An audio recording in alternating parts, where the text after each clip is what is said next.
는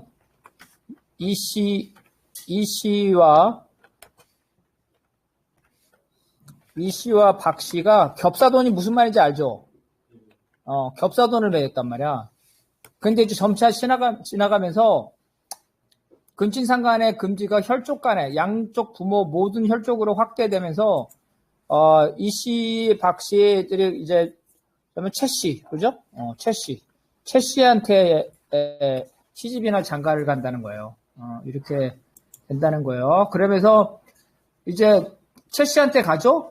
최씨한테 가니까 혈족의 지위를 상실하는 거야. 그죠? 이렇게 보고. 우리는 지금 결혼하면은 여자들 성 그대로 가져가요, 안 가져가요? 미국은 어때, 미국? 남자 성으로 따라가지고. 그렇지, 이게 그런 거라는 거야. 그죠? 출가 외인데도. 이거지, 이제, 족보가 달라졌다는 거지. 혼수나 지창금이다, 이래서 나온 거예요. 다 근거가 있는 거예요. 혼수, 지창금, 이런 거. 자, 그 다음. 이거 한번 해남 동지다, 이거.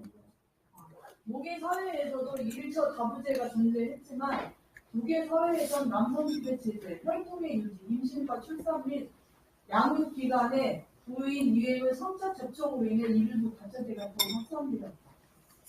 남성지배 사회의 일부 다처제로 인해 경쟁력이 없는 남성이 배우자 체제로 사는 경우 혹은 다처를 위한 약탈원과 매매운이 발생하였다. 목외사회는 결혼조례가 확립되지 않았기 때문에 1처 다부제적인 형식이 있었지만 북외사회는 결혼조례가 확립됨에도 불구하고 일부 다처제가 생긴 이유예요. 그 중에 이건 여러 가지가 있겠지만 일단 정치적으로는 남성 지배사회죠. 그 다음에 혈통 유지, 자식 못 낳으면 처벌 두잖아요.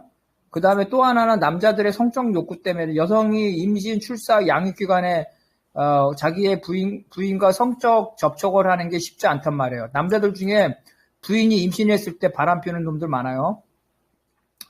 그래서 일부 다투자가 생겼다는 거예요. 그래서 생물학적인 문제와 남성 지배 체제, 여성 지배 체제라면 감히 그러지 못했겠죠. 여자들한테 맞아 죽었겠죠. 남성 지배 체제이기 때문에 그렇게 됐다는 거예요. 그래서 이제 일부 다치제니까 한 남자가 여러 여자를 거느리니까 여자가 부족하겠죠. 결혼 못하는 놈들이 많아지겠죠. 그래서 아씨를 건든다든지 뭐 이렇게 되면서 아니면 뭐 과부를 그래서 약탈원과 매매원이 발생했다는 거야. 남자 여자가 성적 비가 남성의 인구, 여성의 인구가 비슷비슷한데 한 남자가 여러 여자를 취하니 그 소외되는 남자들이 생길 거 아니야. 그 남자들이 가만히 있겠냐고. 그래서 약탈원과 매매원이 발생했다는 거야. 자, 그 다음. 모건과 IS는 북의사회로의 전환을 다부분이 평화적인 희망으로 표현하라. 이는 논리적 추측일 뿐이다. 북의사회로 장가온 성인 남성들은 구체적인 장점으로 인해 노동과 전투에 주력하였을 것이고 잉여 생산물의 처리 등 주요 결정사항에 대해 할머니와 어머니 및 이모 같은 노계사회의 여성 연장자에게 처음에는 개별적으로 나중에는 조직적으로 저항하였을 것이다. 남성들은 경우에 따라서는 조직적 폭력도 동원하였을 것이다. 가족 내에서도 어머니와 부인, 누이의 권위에 대해 경우에 따라서는 폭력적으로 주도권을 탈환하였을 것이다. 결국 혈족의 여성 연장자, 가족의 여성 연장자는 형식적인 존경의 대상으로 전락한다. 그러니까 모계사회에서는 그 진짜 지도적인 실질적인 권력이 있었다는 거예요. 근데 북외사회에 되면서 그게 깨졌다는 거고, 그러면은 모계사회에서 북외사회를 하는 게 평화적이었냐라는 거야. 그러지 않았을 거라는 거죠. 일단은 모계사회죠. 박씨마을에 그죠? 박씨마을의 모계사회에 이씨 이 청년이 장가를 온 거예요. 그죠? 처음에는 고분고분했겠죠. 그죠? 장모님 무섭고 그 다음에 처형들 무서워서 고분고분했겠죠.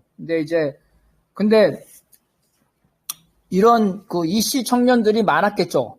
박씨 모계사월에 이씨 청년들이 많았단 말이야. 그죠? 이들은 힘든 노동과 전투에 주력했을 거고, 잉여 생산물이나 주요 결정에 대해서 모계사회니까 할머니나 어머니, 이모 같은 모계사회의 그 여성 연장자에게 복종을 했겠죠. 복종을 했겠어. 근데, 자, 저항하게 된다는 거지. 아들들이, 그죠? 아들. 자, 처음에 생각해봐. 내가 마지막 모계사회고 첫 번째 부계사회라고 생각해봐. 내가 있는데, 내가 이제 다 커니까 엄마가 불러가지고, 야, 장민아, 너 이제 다 컸으니까 너 우리 마을에서 이제 더 이상 살 수가 없으니까 더 옆에 마을로 가서 그 처녀랑 살아라. 그러면은, 그럼 엄마, 내가 지금까지 농사 지었는데, 이렇게 힘들게 일했는데, 나한테 이 땅을 내가 갖고 가야 되는 거 아니야? 엄마가 그러겠어. 야, 어떻게 땅을 갖고 가냐? 땅은 못 갖고 가고, 내가 뭐 쌀 한 두 가마만 줄게. 이렇게 되면은, 이 아들이 가만 안 있겠죠? 그죠? 그리고 화를 났어. 따르는 경우도 있지만, 따르지 않는 경우도 있어. 거기다가 아버지까지 나서죠. 아버지 입장에서도, 아니, 여보, 지금까지 쟤하고 이렇게 해서 농사를 다 했는데, 쟤를 이제, 보내면 어떡하냐고. 오히려 쟤를 우리 옆에, 놔둬야지. 그래서 논쟁이 생겼겠죠. 그래서 경우에 따라서는 설득이 됐겠지만, 실제로는 남성들이 조직적 폭력을 동원할 수도 있었다는 거예요. 반드시 그랬다는 게 내가 하고 싶은 말은 뭐냐면, 100% 평화적이진 않았을 거라는 거야. 그죠? 지금도 싸가지 없는 놈들은 자기 엄마 때리는 사람들 있잖아요. 그죠? 그래서 이런 남성들이 이 모계사회를 뒤집어, 엎는데 평화적인 방법도 있었겠지만 폭력적 방법도 있었다는 거예요. 그래서 이제 여성 연정자는 형식적인 존경의 대상이었다는 거야. 실질적인 권력은 아버지하고 아들한테 넘어갔다는 거예요. 그래서 이게 이제 앵겔스가 말한 결정적인 여성들의 앵겔스가 뭐라 그랬냐면 여성들의 결정적인 패배라고 그랬어. 최초의 혁명. 결정적인 패배. 돌이킬 수 없는 패배라고 그랬어. 아직 안 끝났어. 그 다음 페미니즘이 여기서 나오는 거야, 페미니즘. 페미니즘이 애들이 이걸 주장하는. 그래서 이 모계사회에서 이 부계사회로 전환은 유혈적이고 폭력적인 전환이었다는 거야. 무슨 말이야? 이때부터 남자 새끼들은 폭력을 행사했다는 거야. 원래, 우리 모계사회였는데, 여성들이 있었는데, 이때부터 남자놈들은 폭력을 했다. 그래서, 남성 지배의 근원, 페미니즘에서, 남성 지배의 근원을 뭐라고 말하냐면, 남성들의 육체적인 우월을 말해. 육체적인 힘. 남성이 여성을 지배하는 근본적인 원인이 뭐냐 할 때, 육체적인 힘이라고 그런다는 거야, 페미니즘이. 이게 생물학적 페미니즘이야. 원래 그 페미니즘이 그런 거야, 지금 생물학적, 가부장적. 페미니즘, 가부장제도. 그래서 가부장제도는 바로 남성의 힘에 의한 폭력적이었다는 거지. 근데 우리 사회주의자들은 그렇지 않죠. 이 가부장제의 근원은 그것이 아니라 뭐가 문제라고? 뭐에 생겼다며? 사유재산. 그죠? 이 사유재산에 대한 상속 문제가 생겼다는 거야. 더 정확하게 말하면 농토죠? 그죠? 농토와 그 다음에 가축들이죠. 대규모 가축이죠. 가축들. 이 가축들을 누가 소유하냐의 문제는 거야. 이게 생겼다는 거예요. 일단은 여기까지 하고 이게 박관영 동지 간단하게 1분만 얘기하면 될 것 같아요. 서부 직업에서 폭동이 났을 때 사실은 그런 폭력이 행사되면은 사회적으로 어떤 일이 발생하는가 봤을 때 약한 사람이 위축된다는 거예요.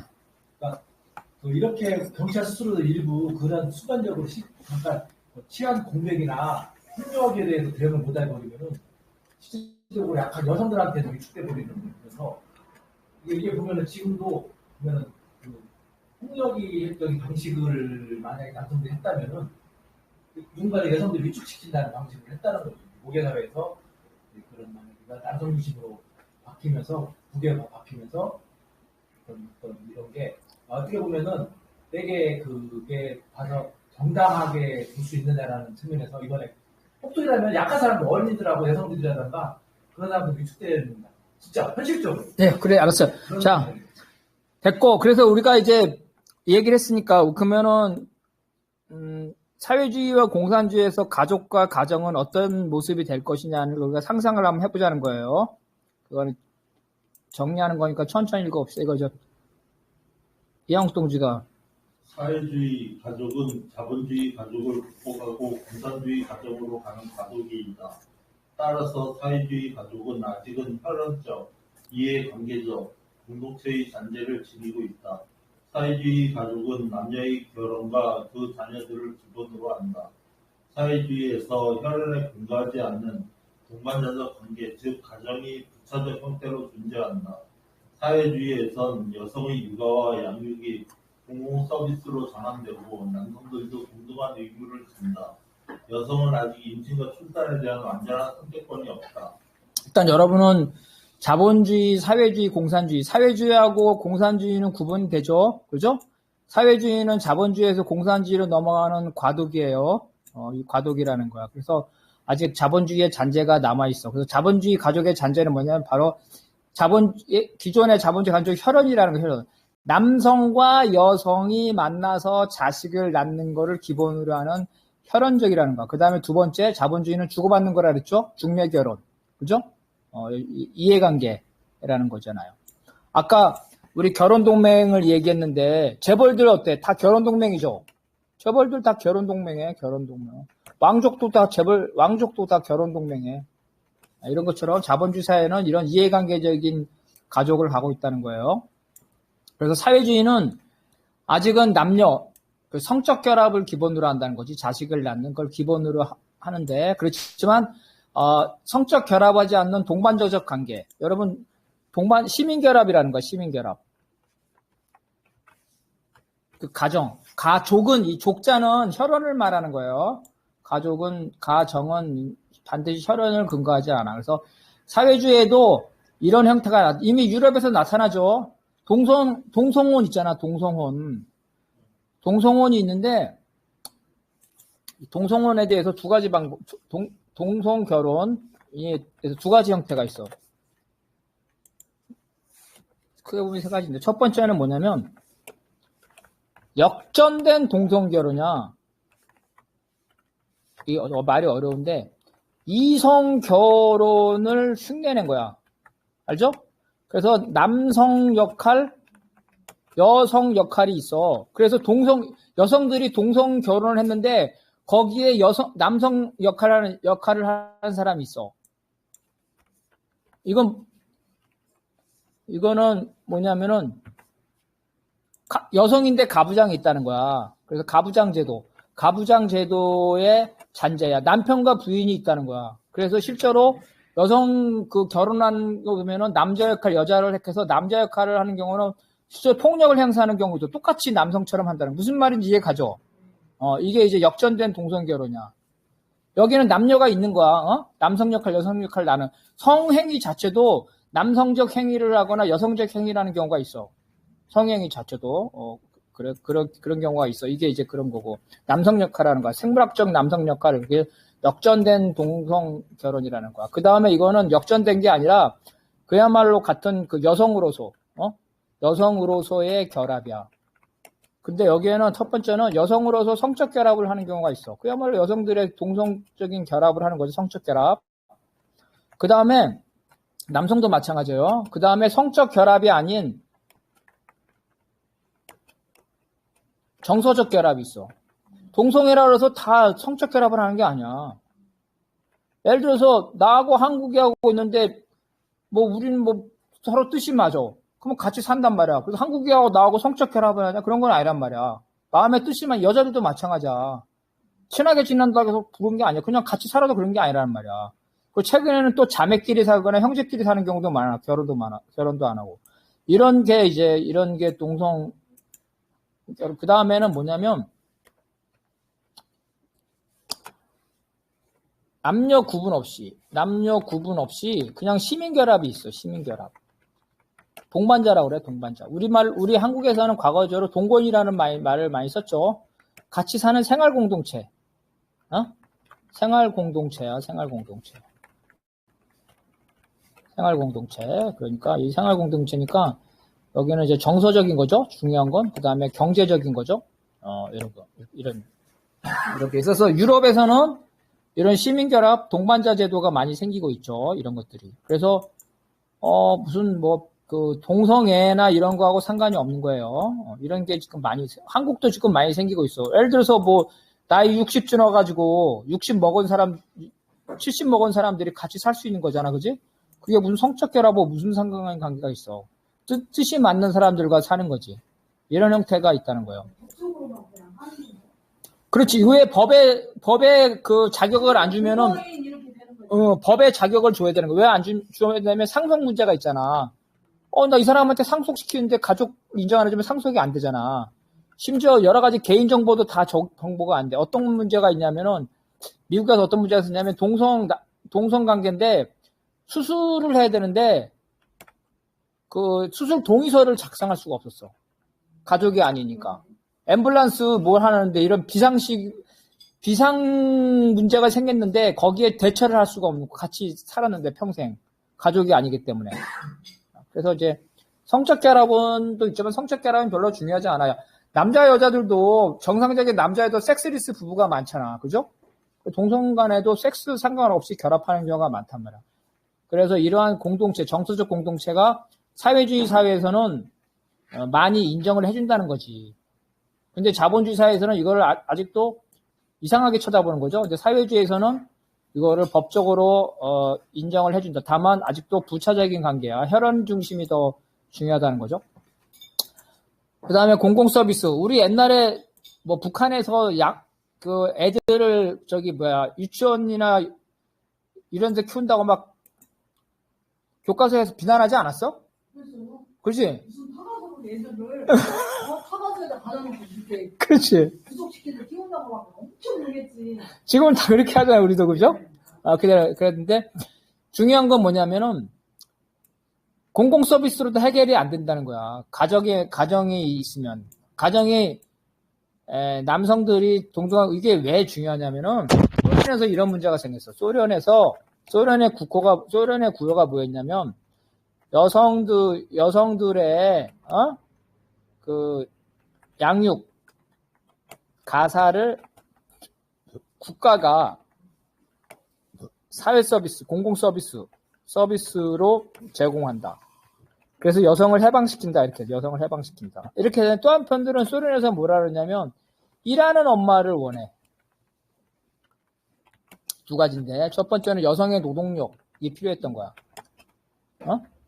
여성의 노동력이 필요했던 거야. 두 번째는 뭐냐면, 인구가 감소해서, 인구 증가를 위해서, 그 출산을 요구했단 말이야. 두 가지 문제가 생기는데 소련에서 동유럽과 같이 백인들이죠. 고소득에서는 애를 안 낳아. 그래서 인구가 감소해. 소련의 지역 중에.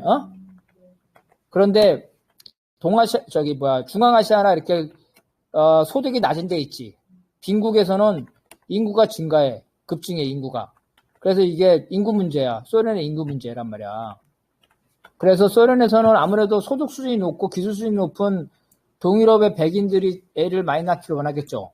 그래서 일하는 엄마를 요구한 거야. 그래서 엄마가 일도 해야 되고, 자식도 낳아야 되고, 그러니까 직업도 가져야 된다는 얘기야. 그러면서 국가가 말한 거는 여성들의 그 노동을 국가가 사회서비로 제공한다 이렇게 말한 건데 집안에서 어떤 일이 벌어지냐면 퇴근하고 나오면 소련 여성들이 집에서도 가사를 해야 될 거 아니야. 아무리 서비한데도 집에 오면은 양육이나 이런 걸 해야 되겠죠. 그런데 소련 남자는 어떻게 생각했냐면 텔레비전에서 봤나 국가가 양육도 해주고 다 해준다니까 나는 바깥에 열심히 일하고 갔는데 국가가 다 해준다는데 나까지 그걸 해야 돼. 그래서 애들 다 타가소에서 키워주고 뭐 다 해줬잖아. 이제 집에 왔으니까 당신이 좀 해. 이렇게 하면서 소련 남자들이 가사 노동을 안 한 거야.